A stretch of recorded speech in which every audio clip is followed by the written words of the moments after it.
আমার জীবনে আমি কখনো এরকম করে দুধ চিতই পিঠা কখনো বানাই নাই। তো আজকে বানিয়েছি। আর এমনটা হবে আমার সাথে আমি কখনো ভাবতেই পারি নাই।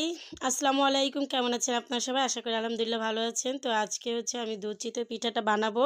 আমি কখনো এই পিঠাটা আমার হাতে এখনো কখনো বানানো হয় নাই। তো আজকে সাহস করে বানানোর জন্য চলে আসলাম। এদিকে হচ্ছে আমি ২.৫ কেজি দুধ ভালো করে জাল করে নিয়েছিলাম। আর হচ্ছে গুড়টা আগে থেকেই হচ্ছে জাল করে নিয়েছি।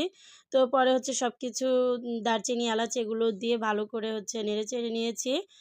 পরে যে জাল করা হচ্ছে যে গুড়টা ছিল ওইটা দিয়ে মিশিয়ে নিয়েছি দুধটাতে। আর হচ্ছে এই পিঠাগুলো আমার হাতে বানানো না। এগুলো হচ্ছে কিনে এনে আমি ভিজিয়েছিলাম। ২০ টা পিঠা এনে ভিজিয়েছি রাতে। আর পরে ঘুম থেকে উঠে তাড়াতাড়ি করে আগে পিঠাগুলো দেখে নিলাম। কারণ জানি না পিঠাগুলো কেমন হয়েছে। খুবই টেনশনে ছিলাম। পরে হচ্ছে সবাইকে যখন দিয়েছি মোটামুটি সকলেই খেয়েছে। তো পরে আমার হাসব্যান্ডকে যখন ২ টা দিয়েছি সে পুরাটা না খেয়ে একটা কোনরকম খেয়েছে। বলে যে ওরকম একটা ভালো হয় নাই, মোটামুটি ভালো হয়েছে। শুনে তো আমার একদমই মনটা খারাপ হয়েছে। তো এই আরকি আজকে আমার রেসিপিটা শেয়ার করলাম। আল্লাহ হাফেজ।